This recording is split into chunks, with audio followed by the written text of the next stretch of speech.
Lors du martyre d'Étienne, apparaît un personnage considérable pour l'histoire du christianisme, Paul.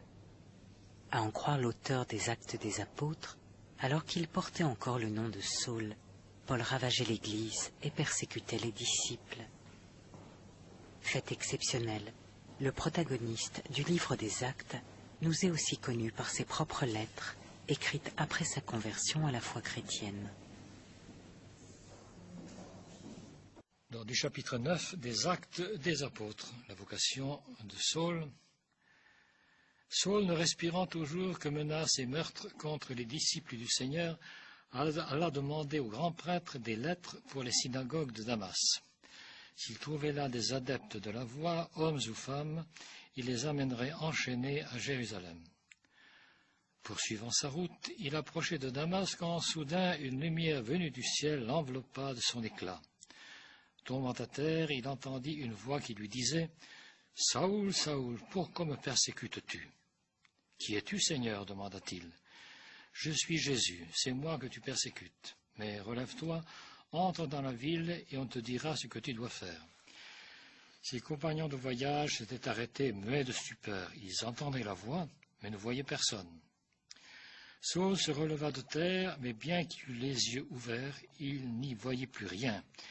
Et c'est en le conduisant par la main que ses compagnons le firent entrer dans Damas, où il demeura privé de la vue pendant 3 jours sans rien manger ni boire. Contre toute attente, Paul n'évoque jamais dans ses lettres cet épisode où il aurait abjuré le judaïsme.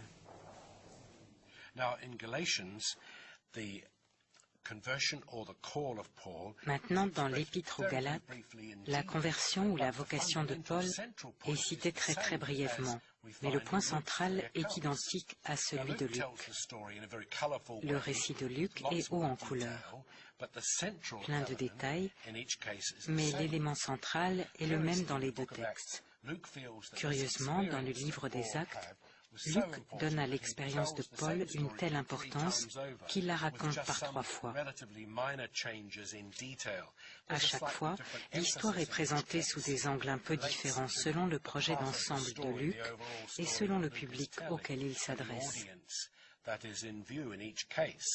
Qu'est-ce que nous avons comme apparition du Christ à Paul ? Le récit des Actes des Apôtres, où Paul, sur le chemin de Damas, est terrassé, il voit une lumière. Et une parole qui lui dit « Je suis Jésus que tu persécutes ». Il voit une lumière. Donc, Paul met une équivalence entre l'apparition qu'il a eue lui, où il n'a pas vu Jésus en chair et en os, encore une fois, c'est une lumière qui lui a apparu simplement, et toutes les autres apparitions. Donc, je pense que pour Paul, là encore, plutôt que de voir des apparitions où Jésus est là en chair et en os, c'est plutôt une certitude qu'on a eue, une lumière, Jésus apparaît comme une lumière, si vous voulez. On ne sait pas vraiment ce que les gens ont vu. Paul dit que le corps du Christ aurait été un soma pneumatikon, un corps spirituel, et il dit expressément qu'un corps ressuscité n'est pas fait de chair et de sang. Au contraire, dans la tradition évangélique concernant la résurrection, l'accent est mis sur la nature corporelle et physique du ressuscité. Touche ma main, regarde mes plaies. Dans l'évangile selon Luc, Jésus, ressuscité, mange un morceau de poisson. Or, les fantômes ne mangent pas. Donc déjà dans les traditions les plus anciennes, entre Paul vers l'année 50 et les derniers évangiles de Luc et de Jean, entre 80 et 100, il existe déjà des divergences quant à la manière de représenter la résurrection.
Dans ses lettres, il y a un titre que Paul revendique, celui d'apôtre. Il se dit apôtre, il se veut apôtre, il est apôtre, même si cette distinction ne semble devoir être accordée qu'à ceux qui ont connu Jésus katasarka, dans la chair. Paul récuse cette hiérarchie. En rien il ne se considère inférieur aux compagnons du Seigneur.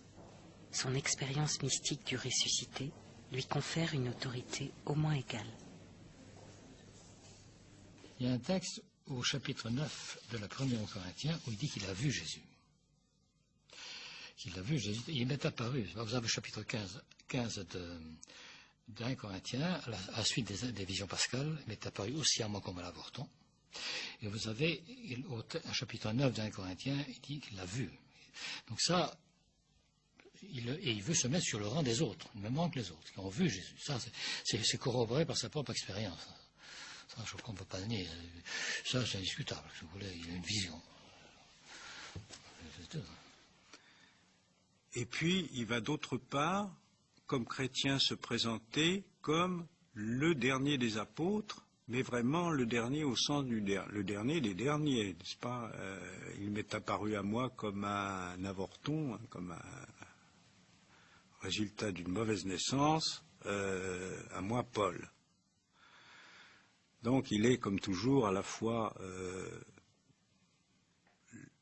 d'une extrême humilité ou d'une extrême pudeur sur sa vie, en même temps n'hésitant pas à se glorifier certaines choses, et la seule chose dont il se glorifie, comme il le dit, c'est quand même d'avoir rencontré le Seigneur, enfin d'avoir eu cette expérience du ressuscité. Comment Paul peut-il justifier sa vocation d'apôtre en n'ayant pas eu l'expérience concrète du Jésus de l'histoire?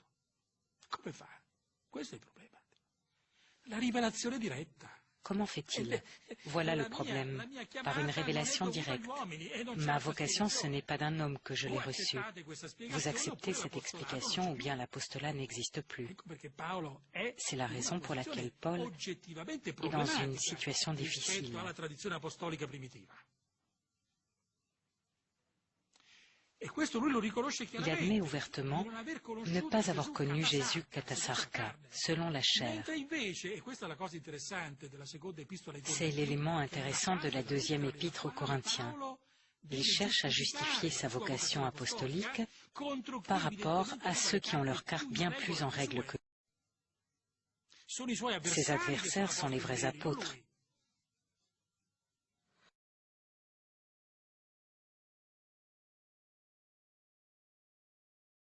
It's quite obvious that Paul had never known Il est tout à fait évident que Paul n'a jamais rencontré Jésus de son vivant.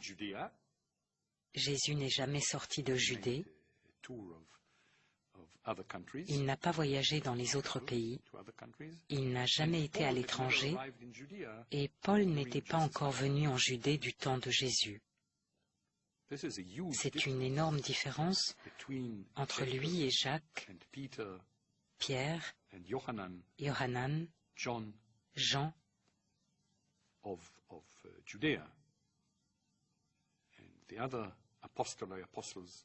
d'un côté il y a Paul, et de l'autre tous les apôtres. Tous, ou du moins la plupart, avaient connu Jésus de son vivant. Contrairement à Paul. Dans son esprit, ceci a considérablement facilité l'élaboration de sa doctrine. Tous les autres dont il est dit qu'ils ont vu Jésus ressuscité sont des disciples. Donc, qui sont, on peut dire, des témoins de la résurrection parce qu'ils ont connu Jésus avant. Et ils l'ont vu mort, tous n'ont pas été témoins de sa mort, mais ils l'ont vu avant, ils l'ont vu après. Dans la logique de l'annonce de la résurrection, alors qu'apparemment Paul n'a jamais rencontré Jésus, et par conséquent, il est témoin de la résurrection sans avoir été témoin de Jésus lui-même, si on peut dire. Donc c'est à la fois son titre de gloire, mais en même temps c'est un titre de gloire dont il est clair que il il est quand même, il le place pas tout à fait à au même rang que les autres, et en même temps il revendique ça pour se placer au même rang que les autres. Ça fait partie de la contradiction du personnage de Paul.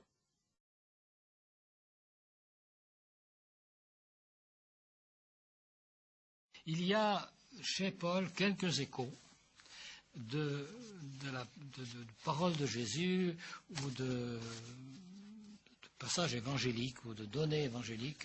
Il y en a quatre. Et on en recherche d'autres. Rassurez-vous, il y en a qui sont sur la piste parce qu'il faut en trouver le plus possible. Mais là, il n'y en a que 4. Et puis, c'est pas la peine, il n'y en a pas d'autres. Maintenant, le fait que Paul ne signale qu'à 4 reprises, 3 fois dans la première Corinthienne, 1 fois dans la première aux Thessaloniciens, une parole du Seigneur. Donc c'est extrêmement peu. Dans ces 4 reprises-là, d'ailleurs, Paul signale des paroles qui ne coïncident pas exactement avec ce que l'on sait par la tradition évangélique. Donc quand Paul dit « parole du Seigneur », il se réfère à la parole de Jésus, mais véhiculée et réinterprétée par les prophètes chrétiens. Des exégètes ont conclu de cela le fait que Paul et les communautés qu'il avait fondées avec lui n'avaient pas d'accès à une biographie de Jésus. Je considère que cette thèse n'est pas soutenable. On ne peut pas mettre en avant la mort de Jésus si on ne raconte pas ce qu'il a vécu. Il y a des indices dans les épîtres de Paul, notamment dans l'épître aux Romains, où Paul semble faire allusion à des paroles de Jésus. Il semble prêcher les mêmes enseignements éthiques que Jésus, parfois avec les mêmes mots, les mêmes expressions. Donc il est difficile d'envisager que Paul ait pu ignorer les enseignements de Jésus. Alors vient la question, pourquoi ne cite-t-il pas Jésus plus souvent? Pourquoi n'avons-nous que quelques exemples dans la première épître aux Corinthiens? Et c'est là tout le mystère. Certains chercheurs disent, si Paul n'en dit pas plus, c'est qu'il n'en savait pas grand-chose. D'autres disent que Paul cite peu Jésus, car pour lui ce n'est pas la vie de Jésus ni son enseignement qui sont le centre du message chrétien. C'est la mort du Christ pour la rédemption des péchés et sa résurrection au 3e jour qui sont le point central.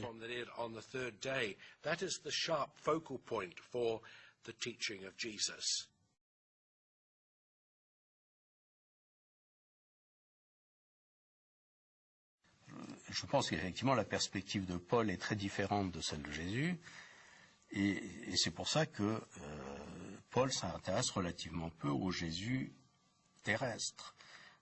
Et lorsqu'il dit que ses adversaires prêchent un autre Jésus, je pense qu'il se réfère à cela.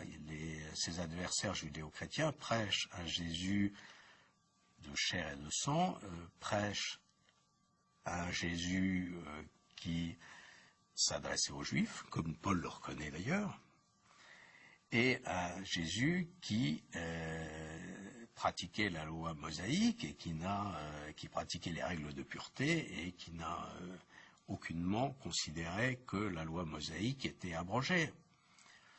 Donc ce Jésus que les adversaires judéo-chrétiens de Paul prenaient certainement en exemple. Très probablement, il disait aux chrétiens de Galatie, regardez l'exemple de Jésus. Et ça, c'est évidemment quelque chose que Paul n'accepte pas, parce que pour Paul, ce qui est important, c'est pas le comportement de Jésus, sa pratique, ou ce qu'il pouvait dire sur telle ou telle coutume ou tel commandement mosaïque, mais son rôle dans le plan divin, sa résurrection, son exaltation à côté de Dieu et les transformations qui, d'après Paul, se sont produites dans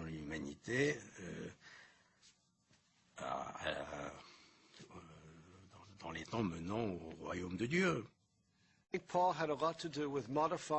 Je pense que Paul a beaucoup modifié les interprétations de Jésus.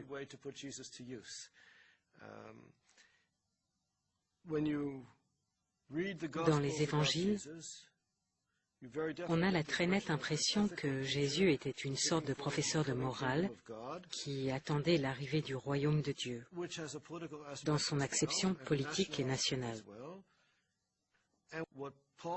Paul, dans une large mesure, élimine le caractère national de l'Évangile.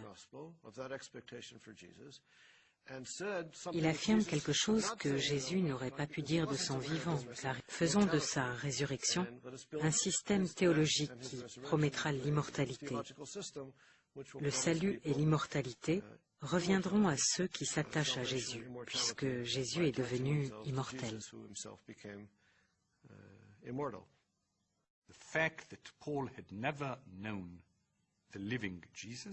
Le fait que Paul n'a jamais connu Jésus vivant, l'homme qui avait vécu, qui avait agi, qui avait parlé, lui a grandement facilité la tâche. Il n'y avait qu'un pas à faire. Bien sûr, on lui avait rapporté toutes sortes de choses sur Jésus, quand il s'opposait aux Nazoréens, et plus encore quand il les a rejoints.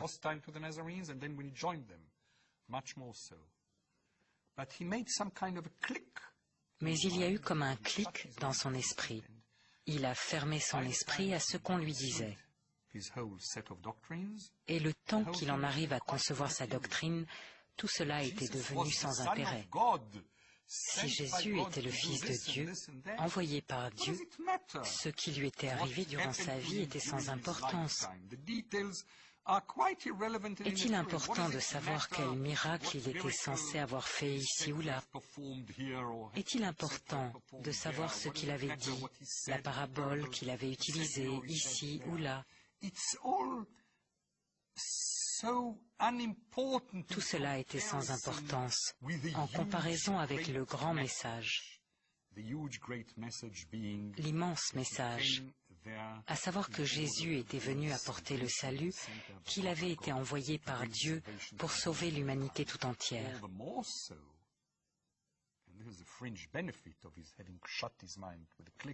Et cela d'autant plus que si vous lisez attentivement toutes les paroles de Jésus durant sa vie, et si vous regardez ce qu'il a fait, vous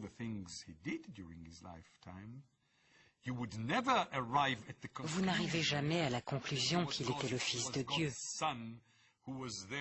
qu'il était venu pour expier les péchés de l'humanité et lui apporter le salut.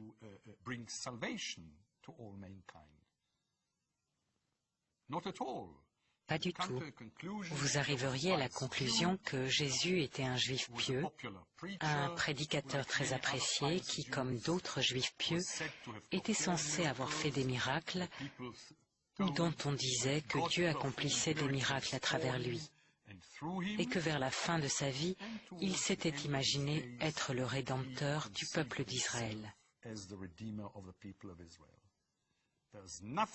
Il n'y a rien, ni dans les actes de Jésus, ni dans ses paroles, qui puisse amener qui que ce soit à la conclusion que Dieu l'a engendré et l'a envoyé sur cette terre pour apporter le salut à toute l'humanité.